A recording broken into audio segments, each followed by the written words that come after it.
히브리서 11장 8절에서 10절까지 말씀입니다. 8절에서 11절까지 말씀을 한 목소리로 같이 읽도록 하겠습니다.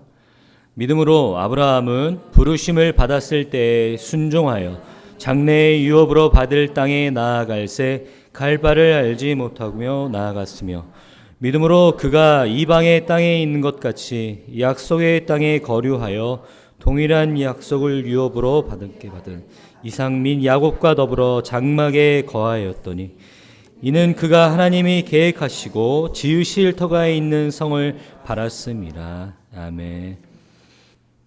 명절을 앞두고도 주의를 지키기 위해서 구별하여 드리시는 이 예배 가운데 하나님의 은혜가 여러분과 함께 하시기를 주님의 이름으로 축원합니다.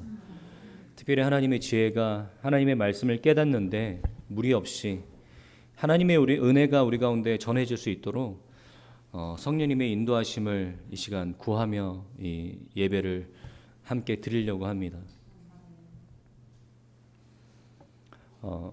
믿음의 명예의 전당을 함께 보고 있습니다. 오늘 우리가 마주한 이 믿음의 명예의 전당에 있는 이 사람의 이름은 아브라함입니다. 아브라함이라는 이름 밑에 우리가 잘 알고 있는 수식어가 한마디 더 쓰여 있을 것 같습니다. 뭐겠습니까? 믿음의 조상이라는 수식어겠죠. 믿음의 조상 아브라함 앞에 우리가 마주하여서 그 아브라함의 이야기를 오늘 우리가 성경은 우리에게 들려주고 있습니다. 아브라함의 이야기를 준비하면서 여러 가지 연구도 있었고 또 고민도 있었습니다. 왜냐하면 우리는 이 믿음의 조상들의 목록들을 보면서 가장 익숙한, 가장 우리가 좋아하는 이야기를 이 믿음으로 아브라함은이라는 이 부분입니다. 하지만 제가 조심스러운 이유는 이 믿음으로 아브라함은이라는 이 대목에서만큼은 우리가 정말로 많이 오해하고 있다는 거예요. 우리가 보길 원하는 편하는 방식대로 이 부분을 보고 있다는 사실입니다. 저는 오늘부터 해서 다음 주까지 이 믿음으로 아브라함은이라는 부분을 두 주에 나눠서 여러분에게 설교할 텐데, 처음 오늘 제가 여러분에게 설교하려는 이 목적은 믿음으로 아브라함은이라고 이야기하는 이 히브리서 이 대목과 아브라함의 이야기를 함께 병행하고 봄으로 인해서 우리가 이 아브라함의 믿음에 대해서 어떠한 관점으로 보는 것이 가장 성경적인 방향인지를 여러분들과 먼저 나누려고 합니다. 말 그대로 오해를 좀 제거하고 싶습니다. 캐캐묵은 우리의 생각대로, 우리의 방식대로 성경을 보는 것들을 좀 제거하려고 합니다.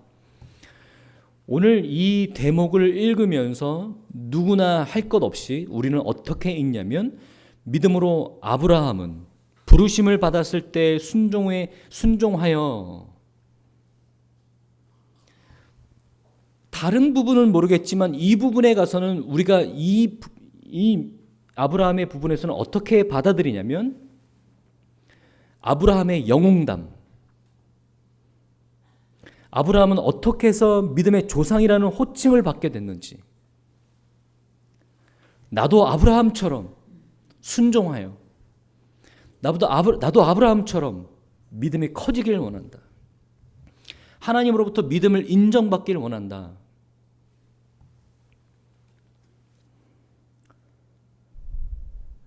우리는 모두 다 이렇게 바라보게 됩니다.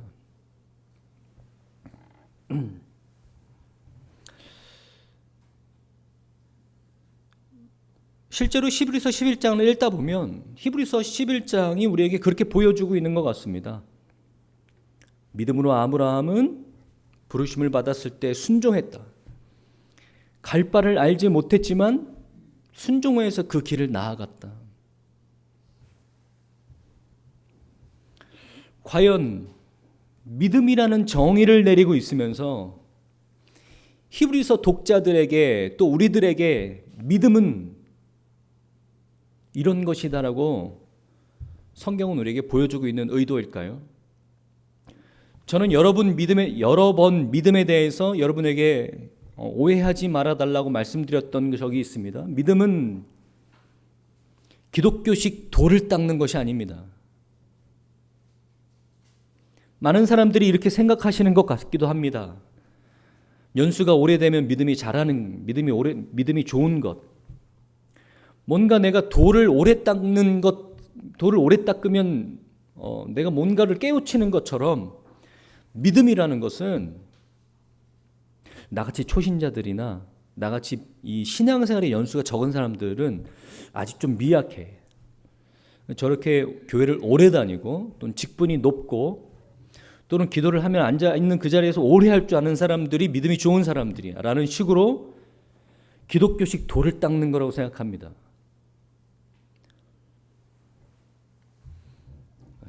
모두 다 틀린 부분은 아니지만 저는 오늘 여러분들에게 우리가 이야기하는, 성경이 이야기하는 믿음은 그것이 아니다라고 말씀드리고 싶습니다. 또 한 가지, 믿음은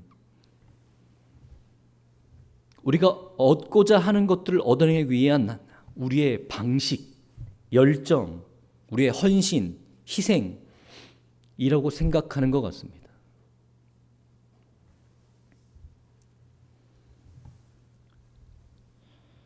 정말로 그런 것일까요? 이 다음에 나오는 사라의 이야기처럼요, 믿음으로 사라 자신도 나이가 많아 단산하였으나 잉태할 수 있는 힘을 얻었다. 그러니까 사라가 나이가 많아서 단산했는데 믿음으로 잉태할 수 있는 힘을 얻었다. 그러니까 믿음으로 자기가 원하는 결과를 얻게 됐다. 이렇게 바라보는 게 맞는 걸까요? 저는 오늘 이 이야기를 통해서 좀 이런 오해들을 좀 제거하기를 원합니다. 아브라함이 처음 등장했던 창세기 12장으로 한번 돌아가 보실까요? 창세기 12장 1절부터 4절까지 말씀은 아브라함의 이야기를 이렇게 표현합니다. 여호와께서 아브라함에게 이르시되 너는 너의 고향과 친척과 아버지의 집을 떠나 내가 내게 보여줄 땅으로 가라. 내가 너로 큰 민족을 이루고 내게 복을 주어 내 이름을 창대하게 하리니 너는 복이 될지라. 너는 축복하는 자에게는 내가 복을 내리고 너를 저주하는 자에게는 내가 저주하리니 땅의 모든 족속이 너로 말미암아 복을 얻을 것이라 하신지라. 이에 아브라함이 여호와의 말씀을 따라갔고 롯도 그와 함께 갔으며 아브라함이 하란을 떠날 때 75세였더라. 75세나 되는 아브라함에게 하나님께서 찾아오셔서 너는 너의 고향과 친척과 아버지의 집을 떠나라라고 말씀하십니다. 그래, 아브라함이 어디로 갈지도 모르는데 떠납니다. 내가 어디로 가라라는 말도 아니고 갈 곳을 내가 알려주겠다. 근데 알려주지만 지금 알려주는 게 아니에요. 그러니까 알지도 못한 채 떠나야 됩니다. 우리는 여기서 우리의 시선을 어디에다 두냐면 그 아브라함의 대단한 어떤 그 결단, 이게 바로 성경이 우리에게 이야기하는 믿음인 거야. 나도 그래야지 라고 얘기합니다. 왜냐하면 우리는, 아니요, 제가 성급하게 일반화시키지 않을게요. 저 같은 경우는 보통 아브라함에 대한 이야기를 할 때 어떤 이야기가 가장 꼭지점에 있냐면 아브라함이 이삭을 드리는 장면이에요. 아브라함이 이삭을 드리는 장면을 아브라함의 에피소드에서 가장 꼭지점에 둡니다. 그러니까 아브라함은 뭔가 좀 다른 사람이야. 아브라함 같은 믿음을 우리가 사모해야 돼. 그래서 언젠간 우리도 아브라함 같은 믿음을 갖도록 해야 돼 라는 식으로 생각합니다.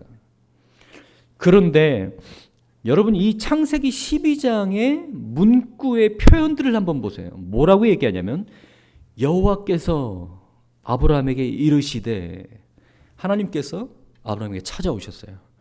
너는 너의 고향과 친척과 아버지의 집을 떠나라. 내가 보여줄 땅으로 가라.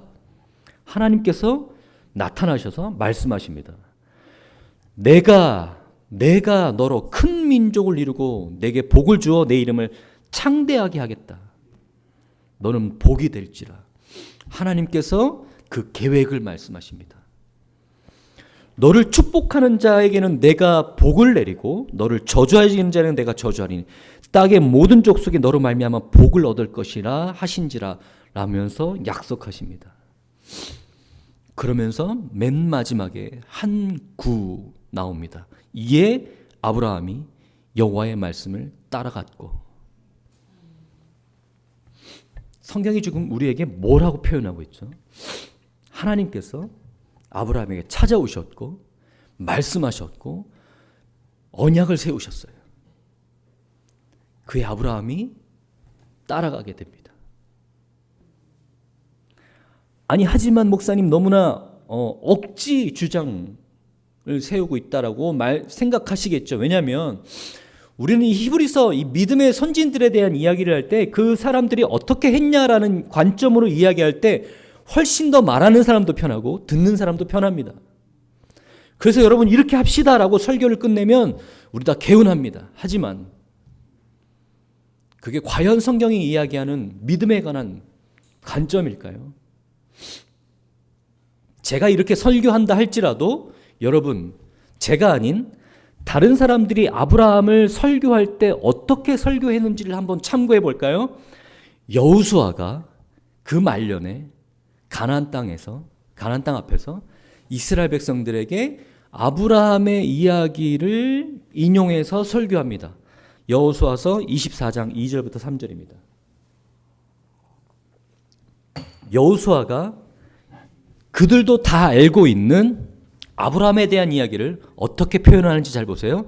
여호수아가 모든 백성에게 이르되 이스라엘의 하나님 여호와께서 이같이 말씀하시기를 옛적에 너희의 조상들 곧 아브라함의 아버지 나홀의 아버지 데라가 강 저쪽에 거주하여 다른 신을 섬겼으나 내가 너희의 조상 아브라함을 강 저쪽에서 이끌어내어 가나안 온 땅에 두루 행하게 하고 그 씨를 번성하게 하려고 그에게 이삭을 주었으며.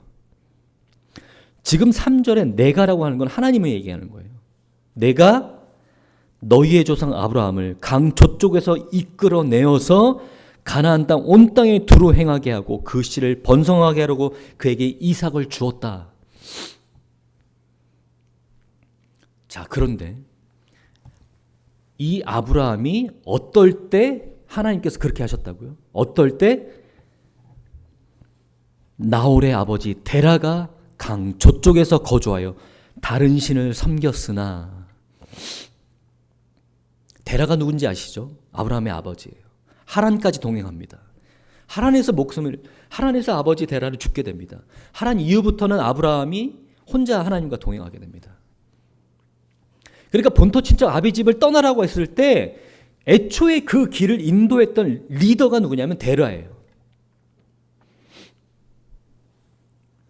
그리고 아브라함은 데라와 함께 살고 있었고, 지금 성경의 표현은 데라는 다른 신을 섬겼으나 라고 얘기해서 아브라함도 다른 신을, 이방신을 섬겼는지는 확실하진 않지만 우리가 생각하는 건 뭐냐면, 지금 우리가 우리의 세대를 생각하듯이 아버지와 자식이 종교가 다를 수 있잖아요.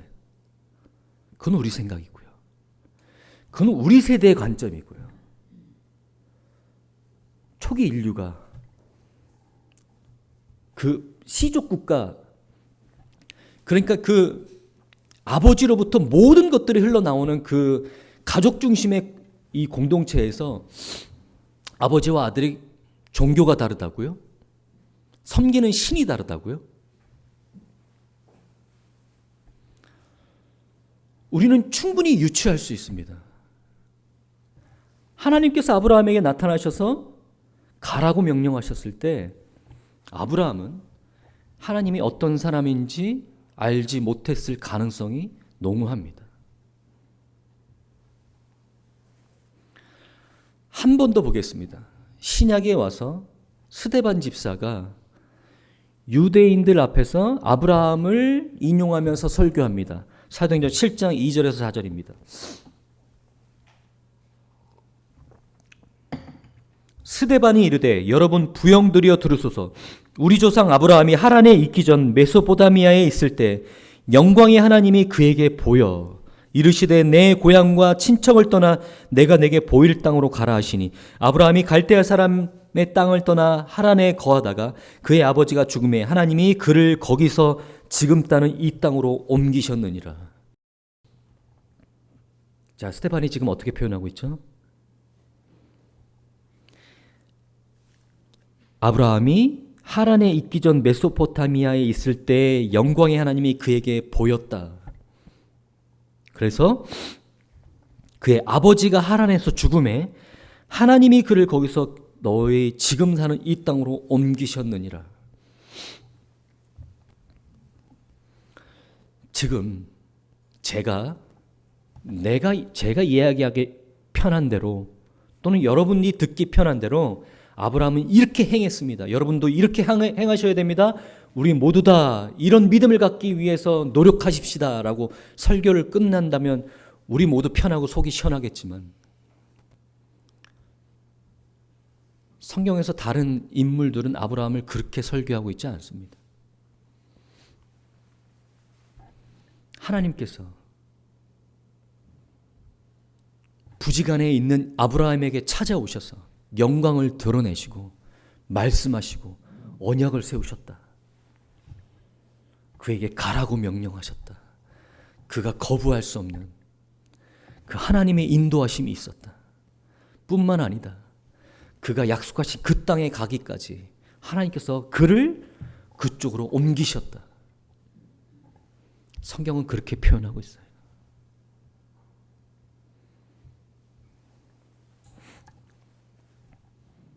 다음 시간에 우리가 한 번 더 아브라함을 얘기할 때 나누겠지만 아브라함이 하나님께서 명령하시고 그 길을 떠납니다. 사실은 하란으로 가면 안 되는 그 여정인데도 불구하고 하란에 들리고 또 많은 여정들 가운데 아브라함이 보여주고 있는 모습들은 전혀 본받을 만한 믿음의 모습들이라고 생각하기 힘듭니다. 한 가지 예를 들어볼까요? 하나님께서 아브라함에게 이삭을 약속하십니다. 창세기 17장 15절에서 18절입니다. 하나님이 또 아브라함에게 이르시되 내 아내 사레는 이름을 사레라 하지 말고 사라라 하라. 내가 그에게 복을 주어 그가 내게 아들을 낳아주게 하며 내가 그에게 복을 주어 그를 여러 민족의 어머니가 되게 하리니 민족의 여러 왕이 그에게서 나니라. 아브라함이 엎드려 웃으며 마음속으로 이르되 100세 된 사람이 어찌 자식을 낳을까? 사라는 90세니 어찌 출산하리요? 하고 아브라함이 이에 하나님께 아뢰되 이스마엘이나 하나님 앞에 살기를 원하나이다. 뭐라고 얘기해요? 하나님, 사라가 지금 90세입니다. 웃기는 소리 하지 마시고 이스마엘이나 하나님 앞에 살게 하십시오.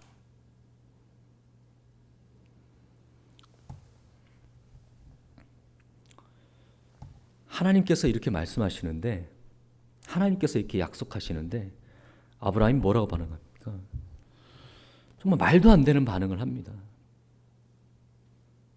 하나님께서 이삭을 사라를 통해서 25년 전에 약속하셨는데 그 시간 기다리지 않고 하갈을 통해서 이스마엘을 얻습니다. 인간적인 방법으로 이스마엘을 얻어요. 그래도 하나님의 약속은 변하지 않았어요. 이삭을 주겠다는 그 약속은. 하나님께서 다시 한번 말씀하십니다. 17장에. 그런데 아브라함이 뭐라고 합니까? 뭐라고 어떻게 반응합니까? 웃습니다. 자, 히브리서 11장 8절부터 11절은 아브라함의 믿음에 대해서 얘기하고 그 다음은 사라의 믿음에 대해서 얘기합니다. 그러면서 사라는 그 당시 어떻게 이야기했는지 보시기를 원합니다. 창세기 18장 9절에서 15절입니다.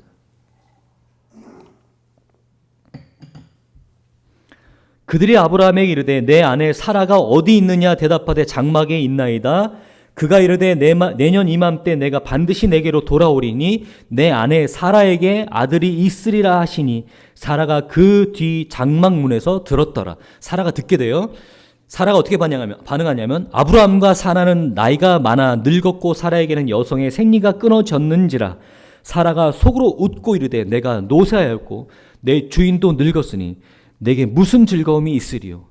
여호와께서 아브라함에 이르시되 사라가 왜 웃으며 이르기를 내가 늙었거늘 어떻게 아들을 낳으리오 하느냐. 여호와께 능하지 못할 일이 있겠느냐. 기한이 이를 때에 내가 내게로 돌아오리니 사라에게 아들이 있으리라. 사라가 두려워서 부인하여 이르되 내가 웃지 아니하였나이다. 이르시되 아니라 내가 웃었느니라. 사라도 그 이야기를 듣고 어떻게 합니까? 웃습니다.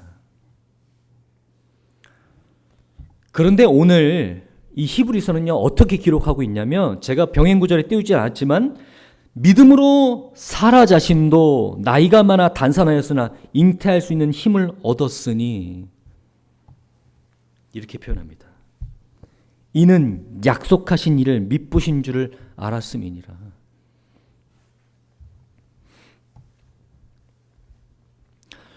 여러분, 아브라함은 그 여정 속에서 그가 믿음의 조상이라고 생각하기에는 어려울 정도로 그는 굉장히 그런 약한 부분들을 계속해서 드러냅니다. 좀 이해하기 힘든 모습을 보일 때도 있습니다. 어떻게 보면 나 같으면 그렇지 않을 것 같은데 아브라함은 참 어떻게 보면 부족한 부분이 있는 것 같다고 느껴질 정도로 아브라함에게 그런 이야기들이 있습니다. 여러분,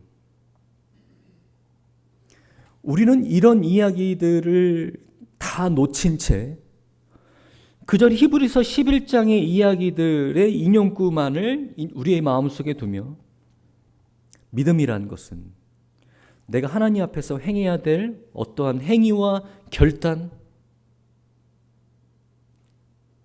내가 보여야 될 어떠한 모습 이라고 결론 내립니다. 그런데 성경이 이야기하고 있는 믿음은요, 그걸 더 넘어서서, 물론 그 부분이 없는 건 아닙니다. 하지만 그것이 본질은 아닙니다. 믿음은 하나님께서 나타나셔서 영광을 드러내시고 말씀하시고 언약을 세우십니다. 그게 반드시 전제 조건이 되어야 됩니다. 그 하나님의 언약과 계시와 그 하나님의 영광이 그 사람에게 나타나서 그가 거부할 수 없는 그 하나님의 은혜로 말미암아 하나님의 항복하고 하나님께 반응하며, 때로는 그 반응이 하나님의 영광과 계시에 미치지 못할 때라도 그 믿음의 근거는 하나님에게 있어서 하나님의 그 언약은 손상받지 않고 하나님께서 하시고자 하는 그 목적을 반드시 이뤄내시는 것. 사라가 웃습니다. 아브라함이 기가 막혀 합니다. 근데 하나님께서 말씀하십니다. 웃느냐? 보라. 내가 반드시 너를 통해서 이삭을 낳게 할 것이다. 의심하느냐? 보라. 내가 반드시 너를 약속한 땅까지 옮기겠다. 제가 이전에 말씀드렸습니다. 믿음은요, 전 인격에 걸쳐서, 전 인생에 걸쳐서 하나님께서 우리를 통해서 하시는 작업들입니다. 우리는 단번에 믿음이 좋아지거나 단번에 믿음이 높은 차원으로 생기지 않습니다.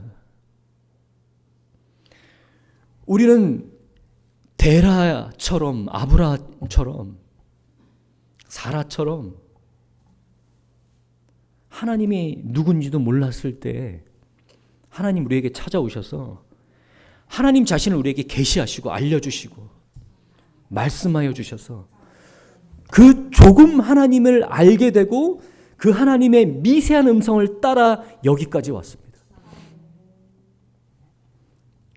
그 하나님을 아브라함은 그 하나님을 계속해서 경험하고 인정하게 되면 이삭을 드리게 되는 거예요. 여러분, 더 다른 에피소드 한번 보기를 원합니다. 제가 출애굽기 나누면서 봤던 이야기인데요.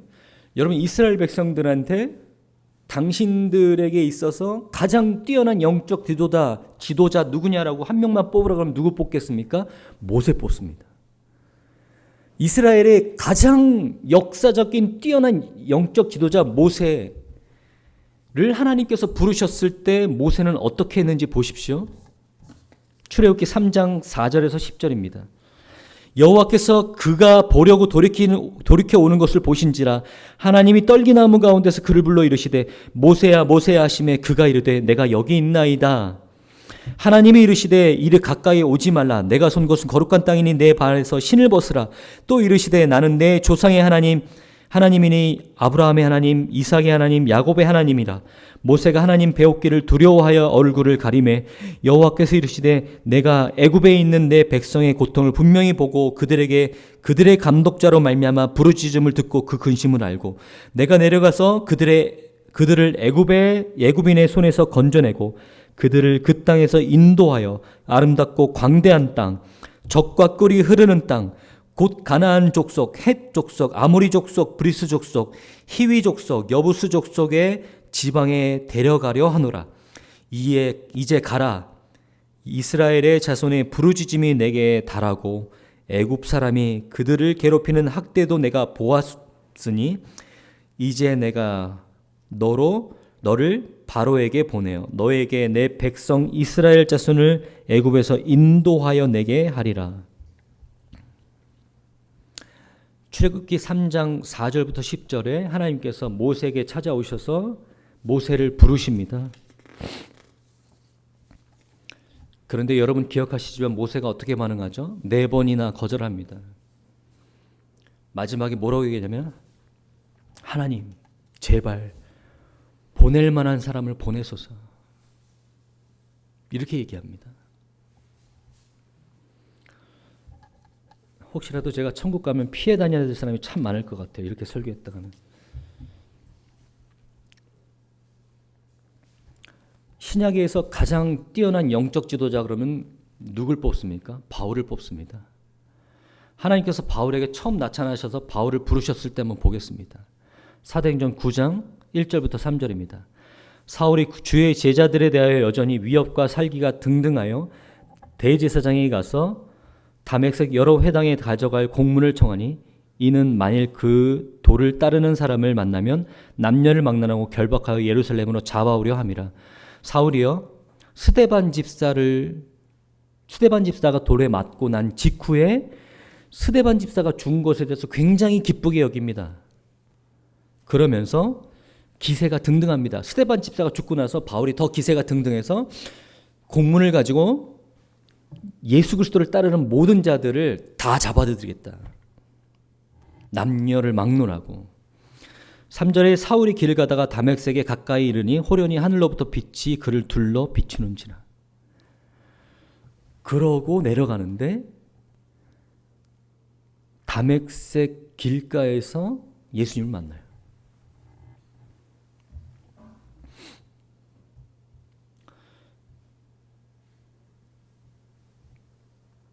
믿음의 선진들이라고 하는 사람들의 이야기들을 쭉 봤습니다. 믿음이 어디서부터 시작되죠? 믿음이 여러분의 결단에서 시작됩니까? 여러분이 하나님 앞에 서 있는 모습으로 시작됩니까? 믿음은 전적으로 하나님의 은혜로부터 시작됩니다. 하나님의 은혜라고요. 아무것도 모를 때 하나님께서 우리를 찾아오셨다고요. 어떤 것도 내세울 거 없을 때 하나님 우리 찾아오셔서 하나님 자신을 드러내시고 하나님 우리에게 말씀하시고 언약을 세우시는 게 믿음의 시작이에요. 그 과정도 어떻다고요? 우리는 그에 합당한 삶을 살지도 못합니다.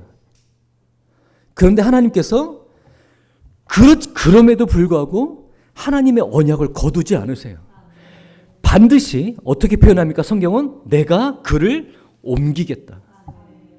하나님의 계획이자 하나님의 신실하심이자 하나님의 뜻이세요. 그 하나님의 계획과 뜻을 여러분의 현실의 문제에서, 여러분의 오늘의 삶에서 여러분은 조금씩 깨닫고 느끼고 항복하게 되는 것입니다. 그러면서 여러분의 믿음은 오늘도 자라나게 되는 거예요.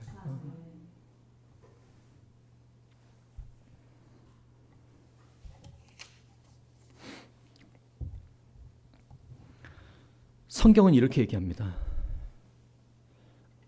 우리가 생각하는 것처럼 아브라함이 이삭을 드렸을 때, 아브라함이 본토 친척 아비집을 떠났을 때 그 모습을 보면서 믿음이라고 인정했다가 아니라, 그를 믿음의 조상이라고 이야기하는 근거는요, 창세기 15장 4절부터 6절입니다. 여호와의 말씀이 그에게 임하여 이르시되 그 사람이 내 상속자가 아니라 내 몸에서 날 자가 내 상속자가 되리라 하시고, 그를 이끌고 밖으로 나가 이르시되 하늘 우러러 무뼈를 셀 수 있나 보라. 또 그에게 이르시되 내 자손이 이와 같으리라. 아브라함이 여호와를 믿으니 여호와께서 이를 그의 의로 여기셨다.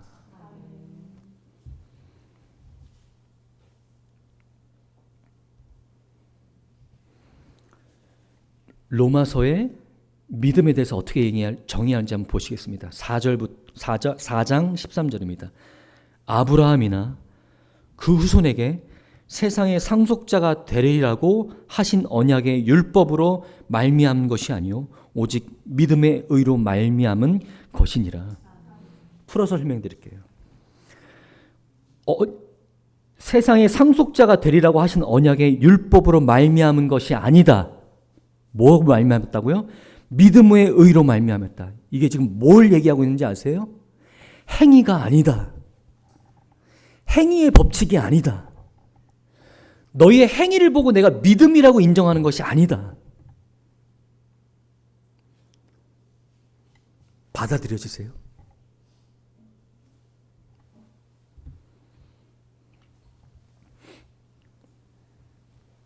아브라함을 왜 믿음의 조상이라고 얘기며 믿음의 시조라고 얘기하는지 조금 이해가 되십니까?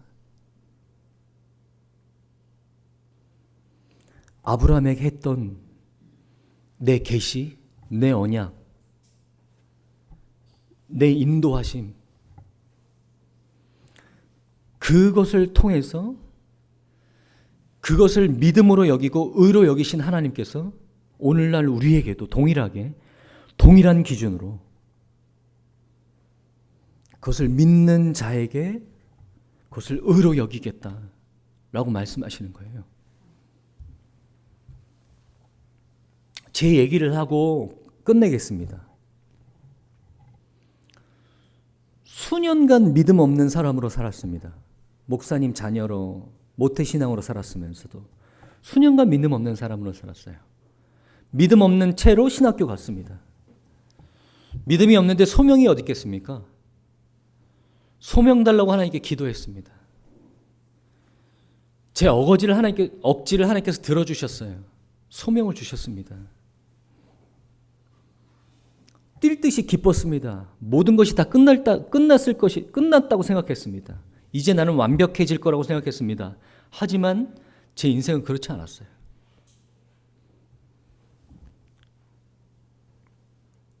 사역을 하는 하루하루가 노가다 가서 땀 흘리는 것보다 더 힘들었습니다. 내가 나가서 노가다 하는 게 이것보다 더 행복할 거라고 생각했습니다. 수십 번이나 도망가려고 했습니다. 수십 번이나 도망가려고 했고 진지하게 교수님 찾아가서 하나님, 교수님 진짜 못하겠습니다. 아닌 것 같습니다. 라고까지 얘기했습니다. 여러 번 경험했는데 도망갈 수 없다라는 것 깨달았을 때 교묘하게 타협하기 시작했습니다. 유명한 기독교 대안학교 교목 자리를 제안받았어요. 아, 이거다. 이게 내가 도망갈 수 있는 자리다.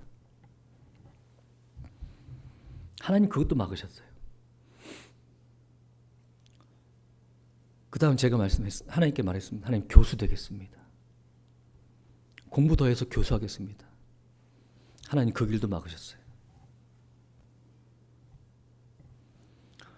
제가 사실 드러내고 할 얘기 아니라서 말씀 못 드렸지만 수십 번이나 도망가고 싶었습니다. 도망가려고 했고요. 제가 지금 이 자리에 있는 거요, 하나님 저 멱살 잡고 여기까지 끌고 오셨어요. 네, 저는 감히 이렇게 얘기하고 싶습니다.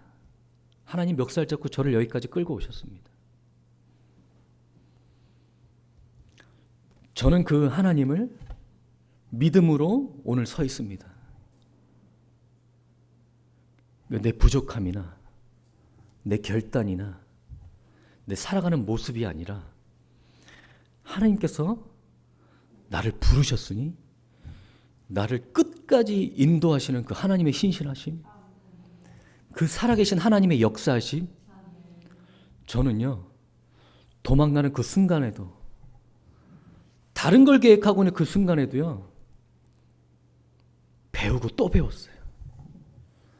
또 인정하고 또 인정할 수밖에 없었어요. 야, 내가 어떻게 해도 하나님은 하나님의 계획을 변경하지 않으세요. 오늘 여러분 그걸 믿으셔야 돼요. 하나님이 여러분을 향하게 갖고 계신 그 계획, 반드시 내가 너를 축복하겠다. 반드시 내가 너를 내 백성으로, 내 자녀로 인도하겠다.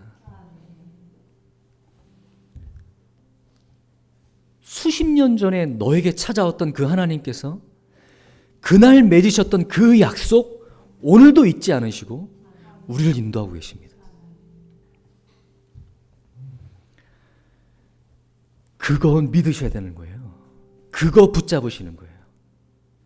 그래서 그 믿음으로 오늘을 살아가는 거예요. 그 믿음으로 오늘 우리의 삶을 바라보시는 거예요. 히브리서는요, 하나님 나를 구원하셨는데 내 삶은 왜 이렇게 고달픕니까?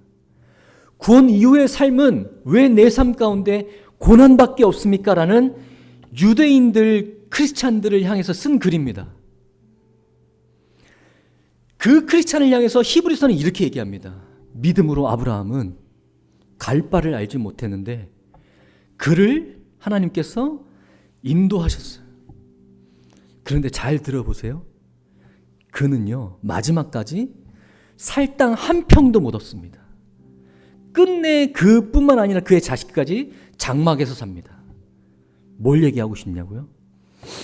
믿음은요, 지금 당장 여러분의 삶 가운데서 여러분이 바라는 보상을 얻어내는 믿음의 수단과 방법이 아니라 끝내 여러분을 통해서 하나님께서 여러분이 이 땅에서 얻고자 하는 그런 보상을 뛰어넘는 그 놀라운 하나님의 계획을 바라보게 하시며 이 땅에서 지금 받는 고난을 이겨낼 수 있는 힘을 우리에게 주시는